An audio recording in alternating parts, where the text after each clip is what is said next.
तुम अगर बदसूरत दिखते हो, सेल्फ़ कॉन्फिडेंस नहीं है, पर्सनैलिटी नहीं है, तुम लड़कियों से बात नहीं कर पाते हो, तुम्हारी लड़कियों से बात करने में फटती है, तुम लड़कियों की आंखों में आंख डाल के बात कर नहीं पाते, उनको देख नहीं पाते, तुमको उनकी देखने में फटती है, तो तुम पैसे से लड़की ला सकते हो।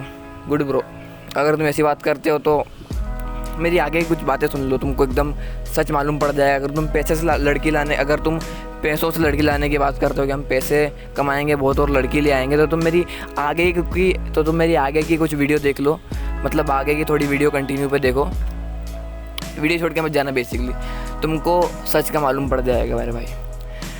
पैसों से लड़की लाने की अगर तुम बात करते हो, इससे एक और बात निकल के आई है कि अभी एक ट्रेंड में चल रहा है, हार्दिक पांड्या और उसकी वाइफ का डिवोर्स हो रहा है। ये चीज़ ट्रेंड में चल रही है अभी, तो इसके बारे में अपन थोड़ी बात करते हैं। इसके बारे में अपन ये बात करते हैं, ठीक है? सेट कर लूँ क्या हमारा। तुम पैसों से लड़की लाने की बात करते हो, हम पैसों से लड़की ले आएंगे, हम बहुत पैसे कमाएंगे, हमको लड़की से बात करने की ज़रूरत नहीं पड़ेगी, इतने पैसे कमाएंगे कि हमारे पास लड़की खुद ही आएगी। ओके, मान लिया तुम्हें कर लो, ठीक है, तुमने बहुत पैसे कमा लिए, तुम लड़की ले आए, लड़की तुम ले नहीं आए, तुम्हारे पास लड़की आ गई। लड़की वो आती कैसे है किसी को पता नहीं, पर आ गई तुम्हारे पास। वही शायद ये मीम ट्रू है कि एक मीम चल रहा है बहुत ट्रेंड में, वही सच है शायद, कि तुमने वो वीडियो देखा होगा मेरे हिसाब से। वो लड़की पूछती लड़के से कि तुम्हारे पास बाइक है, तो नहीं मेरे पास बाइक नहीं है, तो लड़की चली आती है। फिर जब वो कहता है बाइक की क्या ज़रूरत मुझे, मेरे पास तो कारें हैं 3-3 बुगाटी, तब वो लड़की वापस आ जाती है। वो मीम शायद ट्रू है तुम्हारे हिसाब से, पर तुम लड़की को पैसे से लाने की बात करो तो अपन एक बात करते हैं। तुम मान लो बहुत पैसे कमा लिए, तुमने बहुत अमीर बन गए, तुम्हें एक लड़की तुम्हारे पास आ गई, ठीक है, तुम्हारी शादी हो गई। अब जब वो लड़की तुम्हारे पास पैसों से ही आई है, तो क्या तुम इतना सा भी बिलीव करोगे कि वो लड़की तुम्हारे माँ बाप के बारे में केयर करेगी, तुम्हारे माँ बाप की तुम्हारे पेरेंट्स की केयर करेगी? क्या तुम्हारी केयर करेगी और क्या तुम्हारे बारे में सोचेगी इतना सा भी? वो तो क्या तुम्हारे पेरेंट्स के बारे में वो इतना सा भी सोचेगी? क्या तुम्हारे बच्चों के बारे में वो इतना सा भी सोचेगी? क्या तुम्हारे परिवार को मेंटेन करने के बारे में वो ज़रा सा भी सोचेगी? नहीं, बिल्कुल नहीं। इसको तो सिर्फ पैसों से मतलब रहेगा ना।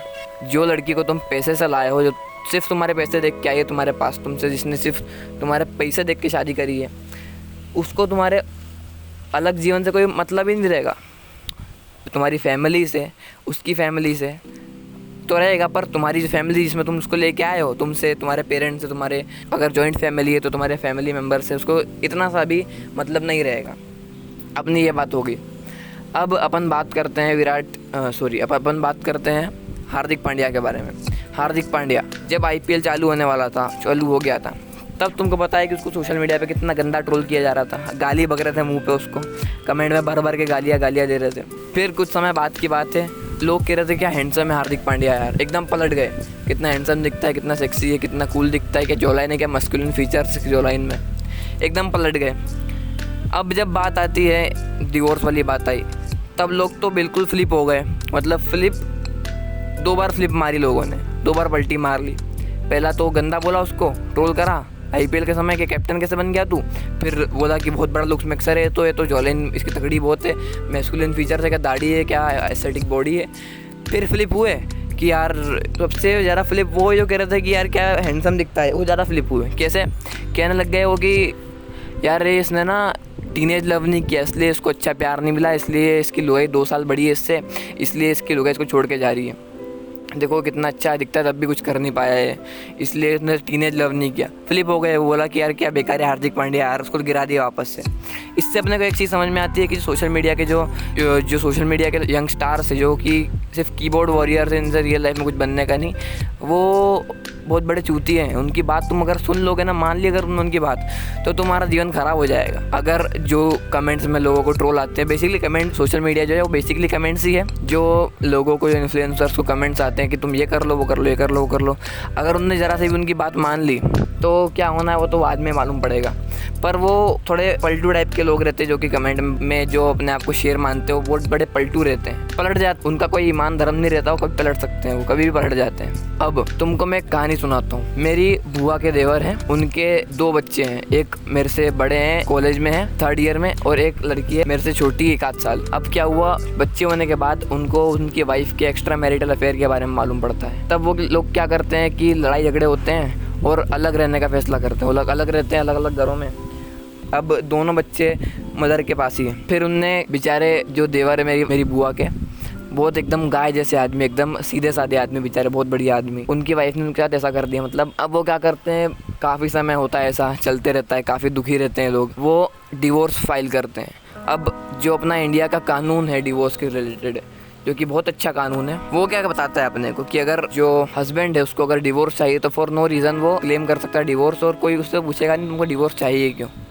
उनने डिवोर्स फाइल करा सेम कि हमको डिवोर्स चाहिए। अब एक आती है एलिमनी, जो कि तुमको अपने वाइफ को देना पड़ती है। इस पे आगे अपन बात करेंगे, पर अभी ये समझ लो कि तुमको एक पैसे का अमाउंट देना पड़ता है अपनी वाइफ को, डिवोर्स होता है तब। उन्होंने कहा कि अब कानून क्या कहता है कि जो मर्द है, जो हस्बैंड है, वो फॉर नो रीज़न अपने वाइफ को डिवोर्स के लिए अपील कर सकता है और उसको डिवोर्स मिल भी जाएगा। ठीक है, उसको डिवोर्स जो है मिल जाएगा। पर जब आती है एलिमनी की बात, वो उनकी वाइफ मेरे बुआ के देवर से 4 करोड़ रुपए मांगती है एलिमनी के तौर पे। 4 करोड़ रुपए, 7 + 4 0, 4 करोड़ रुपए उनसे मांगती है वो बेचारे फोटोग्राफर यूनिवर्सिटी में, 30,000 रुपये मुश्किल से सैलरी है उनकी, 2 बच्चों को भी पाल रहे हैं, अपने मेंटेनेंस का पैसा भी दे रहे हैं उनकी वाइफ को। 4 करोड़ रुपए कहाँ से ला के दे वो? और कानून तो कहता है कि आसानी से डिवोर्स मिल जाता है, मिला क्या? नहीं। अब अपन बात करते हैं हार्दिक पांड्या के मामले में। तो देखो, अपन उसके पहले बात करते हैं कानून के बारे में इंडिया के डिवोर्स के रिलेटेड। कानून कुछ ऐसा है कि अगर तुमको डिवोर्स चाहिए तो तुमको, या तो अगर तुम्हारे पास कोई प्रॉपर्टी नहीं, अपन वो केस लेके चलते हैं, तुमको एक रीज़नेबल अमाउंट अपनी सैलरी में से मेंटेनेंस के तौर पर तो अपनी बीवी के साथ, अपनी वाइफ के साथ डिवोर्स के बाद शेयर करना पड़ेगा मेंटेनेंस के तौर पे, एक रीज़नेबल अमाउंट। ठीक है, और एक और केस, और उसके साथ ही तुमको एक एलिमनी देना पड़ेगी अपनी वाइफ को, जो कि मैंने तुमको बताया 4 करोड़ रुपए जो मांग रही थी उनकी वाइफ, उनसे ऐसी कुछ एलिमनी देना पड़ेगी जो कि एक रीज़नेबल अमाउंट रहेगा। ओके, अब अगर तुम्हारे पास आती है प्रॉपर्टी, वही केस है कि तुमने पैसे से लड़की लाए, बहुत प्रॉपर्टी है तुम्हारे पास। मान लो तुम्हारे पास प्रॉपर्टी है 1 करोड़ की, तो तुमको या 50% प्रॉपर्टी अपनी वाइफ को देना पड़ेगी। 1 करोड़ मेहनत कर करके तुमने जमाए, 50% दे दो। और या तो ऐसा भी होता है कि 70% देना पड़ती है, जो कि हार्दिक पांड्या केस में हो रहा है। जो कि अब हार्दिक पांड्या केस में क्या हो रहा है, हार्दिक पांड्या को अगर डिवोर्स लेता है वो, तो उसके नाम पे जितनी प्रॉपर्टी है उसको उसकी वाइफ को देना पड़ेगी, उसमें 70%, 70% प्रॉपर्टी उसके वाइफ को देना पड़ेगी, नताशा को। अब ये बात है कि सबसे बेस्ट डिसीजन था हार्दिक पांड्या का कि उसकी सारी प्रॉपर्टी उसकी मदर के नाम पे, तो अब देने का कोई सीन बनता ही नहीं है। एलिमनी देना पड़ेगी उसको, काफ़ी रीज़नेबल अमाउंट, शेयर करना पड़ेगा 1% सैलरी का, काफ़ी रीज़नेबल अमाउंट। तो ये अपने को ये बताता है कि जो कानून है डिवोर्स के रिलेटेड इंडिया में, काफ़ी वुमेन सेंट्रिक हो रहे हैं वो। अब यहाँ पर ये तुम मत सोचना कि अब ये सेम चीज़ जो है डिवोर्स वाली, मतलब डिवोर्स छोड़ो, ये सेम चीज़ जो है वो चहल के साथ भी हो रही है। अब वो बात अलग है, उसको साइड हटाओ, बट हो ही सेम चीज़ ही रही है। अब एक और चीज़ है, 50% प्रॉपर्टी ले ले लड़की तलाक लेके, सही है वो। 70% ले ले, सही है। एलिमनी के तौर पे 4 करोड़ रुपए मांगे, वो सही है, ठीक है। पर दहेज ले, वो गलत। अब मैं यहाँ दहेज को सही नहीं कह रहा हूँ, ये तुम बात में समझना, बस मैं कंपैरिजन के तौर पे बता रहा था तुमको। अब ये बात और आती है कि अगर ऐसा ही होने लगा, कानून में ये बदलाव कुछ हुआ नहीं, कानून अगर सेम साट रहा, तो ये बिज़नेस बन जाएगा, एक तगड़ा बिज़नेस है। तो फिर कि शादी करो अमीर घर के लड़के से, 3 साल रहो, बच्चे करो, चले जाओ, बच्चे अपने पास रखो, एक और लुगा ले आओ, एक और लाड़ा ले आओ, बच्चों को रखो उसके साथ। ये तो बहुत बढ़िया कानून है इंडिया का, बिज़नेस है तो एक तरह का बहुत बढ़िया तगड़ा बिज़नेस है। तो 50% प्रॉपर्टी ले लो, या तो एलिमनी ले लो, और मेंटेनेंस के तौर पे पैसे तुम्हारे पास आ ही रहे हैं उसके सैलरी में से, एक reasonable percentage of amount. One more thing, पर एक चीज़ तुम ध्यान रखना, मैं तुम यहाँ पे एक दहेज को जो है गलत, यहाँ पे मैं दहेज को सही नहीं कह रहा हूँ कहीं से भी कहीं तक, बस मैं कंपैरिजन बता रहा था तुमको। और एक और चीज़ यहाँ पर, अगर मैंने तुमको जितने भी एग्जांपल्स दिए, चहल, हार्दिक और या भी लड़कियों में तुमको एग्जांपल्स दिए, मैं उससे तुम किसी भी ऐसा मत सोचो कि हर लड़की गलत है।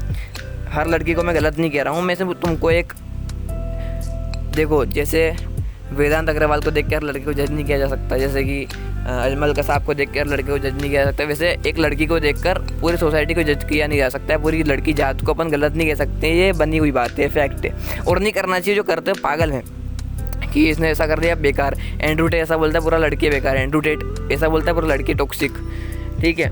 तो ये बात भी तुम ध्यान में रख के चलो। अब हार्दिक पांड्या के साथ जो हो रहा है, चहल, बाकी जो भी सोशल मीडिया पे होता है, एक समझने वाली बात है, एक समझदारी वाली बात है। जो भी सोशल मीडिया पे होता है, जो भी तुमको दिखता है, जो भी तुम सोशल मीडिया पे कंट्रोवर्सी देखते हो, जो भी तुम चीज़ें देखते हो, जो कि मतलब ट्रेंड्स देखते हो तुम बेसिकली, वो जो हैं उससे तुमको कोई मतलब नहीं होना चाहिए। पहली बात तो ये हार्दिक पांड्या का तलाक हो रहा है, तुमको बेसिकली जो है चैनल मेरा, उस पर मैं तुमको आम की गुठलियाँ खाना सिखाऊंगा। आम भी खाओ, बट गुठलियाँ खाओ, इन्जॉय भी करो, बट जो उसका मेन मोटिव है, जो समझदारी वाली बात है उसमें, वो तुम पकड़ के चलो। भाई ये गुठलियाँ निकालेंगे, पेड़ लगाएंगे और आम खाएंगे, ऐसी बात करता हूँ मैं। तो अगर तुमको समझदार बनना है, तुम इस चैनल को सब्सक्राइब कर सकते हो। इस चैनल पे अगर तुम बने रहे 1 महीने तक, तुमको समझदार बना दूंगा मैं, भगवान कसम। ये मेरा जो है इसी बन के निकलोगे चैनल को देखने के बाद, ये मैं तुमको कहता हूँ, ये मेरा वादा है। Thank you.